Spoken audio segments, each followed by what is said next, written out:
was not too long ago that I was walking along Orchard with my acquaintance Seth Qureshi, and we were, just strolling, just doing our thing, when we came across a very peculiar man.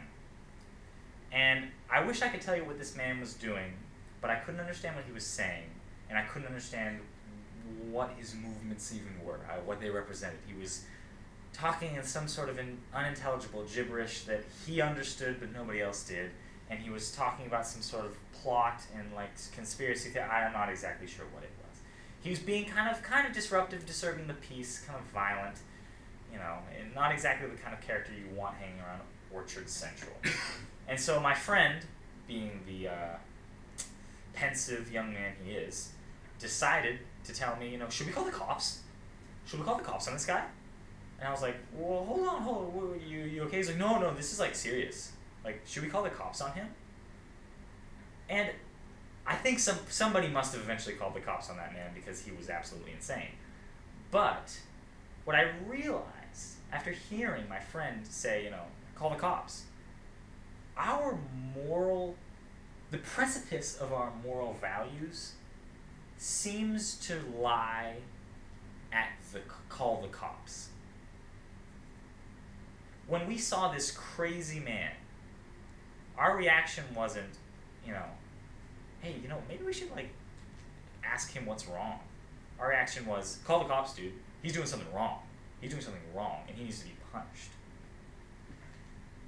Now, my reaction now to anybody who says call the cops is, don't call the cops. Call that person's dad. Call his mom. Because really, there has to be a higher moral realm than just, I'm going to call the cops on you. Right? Because the thing is, please call the cops, that seems minute. That just seems like something you'd say when somebody's being crazy on Orchard Main Street. But also, you could look at going to hell as God calling the cops on you. I'm going to go to hell. The celestial realm called the cops on me and sent me to jail forever, for the rest of eternity. The cops got called on me. I did something wrong, so the cops got called on me. Right? That is the way that, in a lot of ways, we think about things. But in another way, it's not. Because when I lie, and my parents sit me down, at least what my parents did was they didn't take away my lollipop or take away my allowance. They just said, we're disappointed in you. We're disappointed. There wasn't a punishment you exposed your heels and therefore God is going to damn you for the rest of your life. Or you were licentious and then you're going to hell. Or you were being crazy on Orchard Boulevard and therefore we're sending you to jail. It was just what it should be, and what it was when I was a kid was just disappointing in you. That's not what we expect of you. And that's what I mean by a higher moral realm. A realm that isn't legalist, a realm that doesn't rely on sort of a cause and effect. I'm going to de-incentivize you to do this thing by saying that if you do this, I'm going to do this to you. And I think that's what we all try to strive for in our lives, is this ability, this virtue of being able to say, I'm going to do something right, not because there's a punishment, but because it's the right thing to do. To do the right thing when nobody else is looking. To do the right thing when nobody else can call the cops. And I say call the cops in a very vague manner, but it's still the same idea. Going to heaven, we don't criticize Christians for saying, I'm being good so I can go to heaven, so that the cops don't get called on me. I'm being good so I can go to heaven.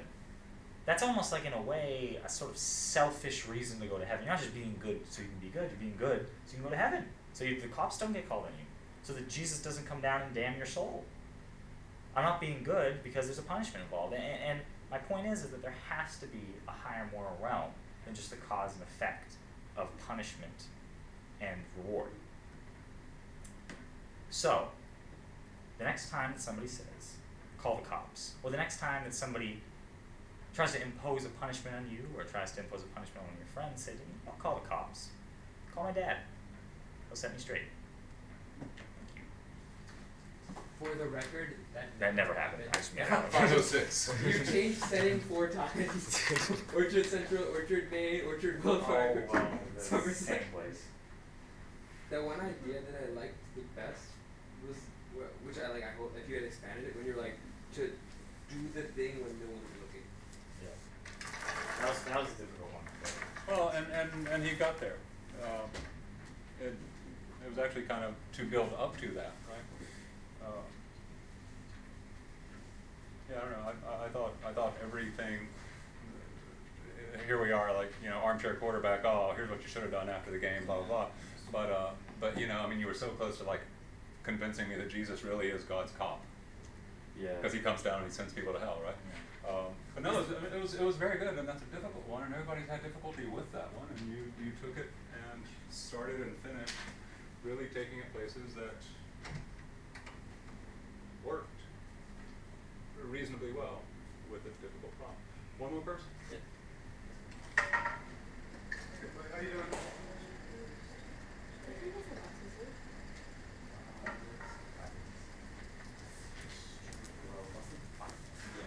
The bus leaves in 5 minutes? It's 6:05.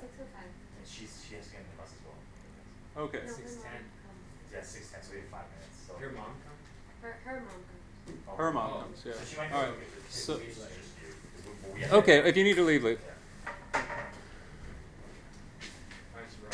Yeah, thank you so much. This is big news. Oh yeah, thank you. That would have been really